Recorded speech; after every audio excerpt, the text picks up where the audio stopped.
So yun ka-farmers, oh.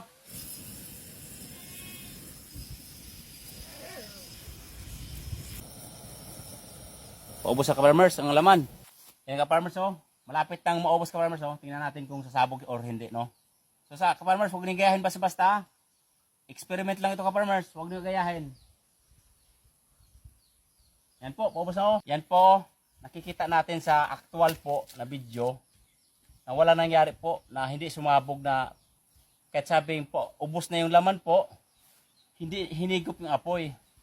So, karamihan narinig ko po, nagsabi na pag paubos na yung pressure na po, pahigop na, pabalik na sa loob yung pressure na, paubos na po, siyempre may tendency na papasok yung gas sa loob po, ay yung apoy po doon sa loob ng tangke na may gas.